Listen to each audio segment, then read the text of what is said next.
வருகின்ற 2026 தேர்தலும் 4 தொகுதியிலும் உதயசூரியன் வெல்க திராவிட முன்னேற்ற கழகம் என்று கூறி நல்ல வாய்ப்புக்கு நன்றி கூறி விடைபெறுகிறேன். நன்றி, வணக்கம்.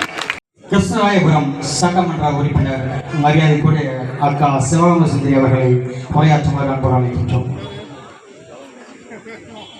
இந்த சூழ்நிலையில பதவி ஏற்றுக்கொண்டார். எளிமையான முறையில சாதாரணமா கொரோனாவின் தாக்கம் அதிகப்படியா இருந்ததுனால சாதாரண ரொம்ப சிம்பிளா பதவி ஏற்றார். பதவி ஏற்ற உடனே முதல் கையெழுத்து நம்ம தேர்தல் வாக்குறுதியில 505 தேர்தல் வாக்குறுதிகள் கொடுத்திருந்தோம். அதில் முதல் கையெழுத்தே விடியல் பயணம், பெண்களுக்கு கட்டணமில்லா பேருந்து விடியல் பயணத்தை கையெழுத்திட்டார். அதற்கு அடுத்தபடியாக கொரோனா நிவாரண நிதி 4000, அதாவது மாண்புமிகு எதிர்க்கட்சி தலைவராக நம்ம மாண்புமிகு முதலமைச்சர் இருக்கும் பொழுது அன்றைய முதலமைச்சர் எடப்பாடி அவர்களிடம் மக்கள் வேலை வாய்ப்பு இல்லாமல் வீட்டில் முடங்கி கிடக்கிறார்கள், அவர்கள் 5000 கொடுக்க வேண்டும் என்று சொன்னார். ஆனால் அவர்கள் எங்களிடம் பணம் இல்லை என்று கொடுக்கவில்லை.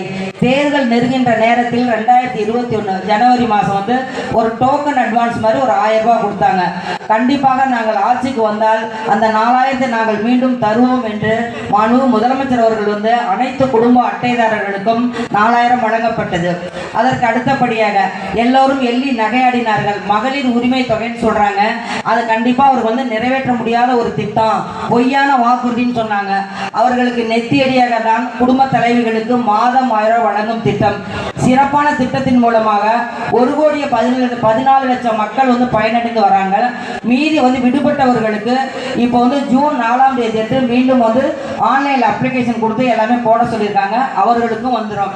அதற்கு அடுத்தபடியாக காலை உணவு திட்டம். இந்த காலை உணவு திட்டம் எப்படி வந்துச்சுன்னு பார்த்தா, அது மாண்புமிகு முதலமைச்சர் அவர்கள் திருச்சி ஏர்போர்ட்டுக்கு வரும் பொழுது ஒரு குழந்தைகிட்ட கேட்குறாங்க, நீ காலையில் என்னப்பா சாப்பிட்டுன்னு சொல்லி. அந்த குழந்தை என்ன சொல்லுச்சுன்னா, நான் பழைய சாதம் தான் சாப்பிட்டேன். ஏமா காலையில் உணவு சாப்பிடலன்னு சொல்லி கேட்டது, சுடுசாதம் சாப்பிடலான்னு சொல்லி கேட்டதுக்கு எங்க அம்மா அப்பா 2 பேரும் காலையில் நேரத்தில் வேலைக்கு போயிடுவாங்க, கூலி வேலைக்கு போயிடுவாங்க, அதனால நான் பழையது சாப்பிட்டேன்னு சொன்னார். திருச்சியில இருந்து சென்னைக்கு ஏர்போர்ட்ல இறங்குறதுக்குள்ள அனைத்து ஆபீசர்கள் எல்லாத்தையுமே வர சொன்னார். ஐஏஎஸ் ஆபீசர் வர சொல்லி அவர்களுக்கு ஏன் நம்ம இந்த காலை உணவு திட்டத்தை கொடுக்க கூடாது, மாணவர்கள் திறமையா நல்லா கல்வி கற்கணும் அப்படின்னு சொன்னா அவர்கள் பசியோட இருந்தால் கல்வி கற்க முடியாது அப்படிங்கிறதுக்காக தான் இந்த காலை உணவு திட்டம் அருமையான திட்டத்தை மாண்புமிகு முதலமைச்சர் அவர்கள் செயல்படுத்தி உள்ளார்கள். இது இந்திய வரலாற்றிலே முக்கியமானது, வேற எந்த மாநிலத்திலுமே கிடையாது. நம்ம தமிழ்நாட்டில் தான் இந்த காலை உணவு திட்டம் கொடுக்குறாங்க.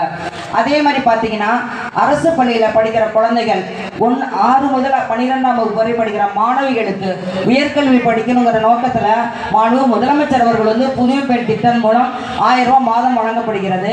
இதன் மூலமாக கல்வியில் பார்த்தீங்கன்னா உயர்கல்வியில் பெண்கள் அதிகப்படியாக கிட்டத்தட்ட 60% மேலே இப்போ இன்னைக்கு எல்லாருமே கல்லூரிக்கு போயிட்டு இருக்காங்க. அதை பார்த்த மாணவர்கள் நாங்களும் அரசு பள்ளியில் தான் படிக்கிறோம், எங்களுக்கும் கொடுங்கன்னு சொல்லி கோரிக்கை வைத்தார்கள். அவர்கள் கோரிக்கை ஏற்று மாண்புமிகு முதலமைச்சர் அவர்கள் 2024 அந்த மாணவர்களுக்கும் தமிழ் புதன் திட்டத்தின் மூலமாக மாதம் 1000 வழங்கி செயல்படுத்தப்பட்டு வருகிறது. அதற்கு அடுத்தபடியாக பார்த்தீங்கன்னா இப்போ நம்ம சொல்லிட்டே இருக்க ஒவ்வொரு திட்டமும் சிறப்பு வாய்ந்த திட்டமாக தான் கொடுத்துட்டு இருக்காங்க. அதே மாதிரி வேலை வாய்ப்புகளில் அரசு பள்ளியில் படிக்கிற மாணவர்களுக்கு 7.5% இடஒதுக்கீடு உண்டு.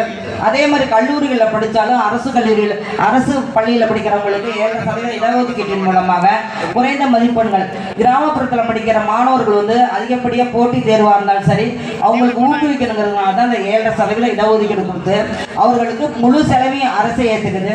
அதே மாதிரி பார்த்தீங்கன்னா நான் முதல்வன் திட்டம். இந்த நான் முதல்வன் திட்டம் அப்படிங்கிறது ஒரு வரலாற்று சிறப்பு மிக்க திட்டம். நம்ம இந்தியாவில் வேற எந்த மாநிலத்திலும் கிடையாது. நம்ம தமிழ்நாட்டில் இப்போ 1000 பேர் வருஷத்துக்கு 1000 பேர் ஒரு என்ட்ரன்ஸ் எக்ஸாம் வைப்பாங்க. அந்த என்ட்ரன்ஸ் எக்ஸாம் பாஸ் பண்ணிட்டோம்னு சொன்னால் 7500 ரூபாய் உங்களுக்கு ஸ்டைஃபண்ட் கொடுப்பாங்க.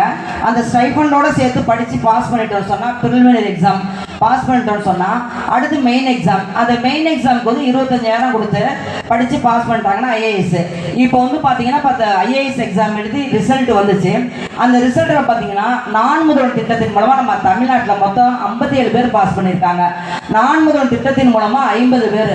இது இந்தியாவே எல்லா மாநிலங்களும் திரும்பி பார்க்க வேண்டிய நிலை வந்திருக்கு. ஏன்னா அந்த அளவுக்கு கல்வி தரமாக நமது மாண்புமிகு முதலமைச்சர் அவர்கள் ஏன்னு சொல்லி கேட்டாக்கா, மாணவர்கள் நீங்கள் எவ்வளோ வேணாலும் படிங்க, படிச்சுட்டே இருங்க, உங்களுக்கு அப்பாவாக இருந்து நான் செயல்படுத்துகிறேன்னு சொல்லிட்டு தான் மாண்பு முதலமைச்சர் அவர்கள் வந்து செயல்படுத்திட்டு வராங்க. அதே மாதிரி பார்த்தீங்கன்னு சொன்னாக்கா வந்து வீடு கலைஞர்கள் கனவு இல்லைன்னு சொல்லிட்டு இப்போ வந்து நம்ம கிருஷ்ணாபுரம் சட்டமன்ற தொகுதியில் மட்டும் 247 பேருக்கு பணி நியமன ஆணை கொடுத்தோம். அதே மாதிரி ரிப்பேர் ஹவுஸ்க்கு வந்து 960 பேருக்கு கொடுத்துருக்கோம். இப்படி வந்து அதே மாதிரி எல்லா சட்டமன்ற தொகுதியிலும் கொடுத்துருக்கோம். அதே மாதிரி பார்த்தீங்கன்னா இப்போ நம்ம மாவட்டத்தில் நமது அமைச்சர் அண்ணன் அவர்கள் வந்து பதவி ஏற்ற உடனே 6 மாசத்துல மின்சாரத்தில் வந்து தன்னிறைவு அடைஞ்சிருக்கு. இந்தியாவில் வேற எந்த மாநிலத்திலும் கிடையாது. ஏற்கனவே இலவச மின்சாரம் வேணும்னு சொல்லிட்டு விவசாயிகள்லாம் வந்து காத்திருந்தாங்க. 20 வருஷமா போராட்டம். இந்த போராட்டத்துக்கு பின்னாடி பதவி ஏற்ற உடனே 6 மாசத்துல 1 லட்சம் பேருக்கு இலவச விவசாயிகளுக்கு மின்சாரம் வழங்கப்பட்டது. அதற்கு அடுத்தபடியாக பார்த்தீங்கன்னு சொன்னா 50,000 பேருக்கு மாண்பு முதலமைச்சர் அவர்களை நமது கரூர் மாவட்டத்திற்கு மாண்பு அமைச்சர் அண்ணன் அவர்கள் அழைத்து கொண்டு வந்து அரவாக்குறிச்சியில் 50,000 பேருக்கு கொடுத்தாங்க. மீண்டும் பார்த்தீங்கன்னா இப்போ 1,81,000 பேருக்கு இலவச மின்சாரம் வழங்கப்பட்டிருக்கு.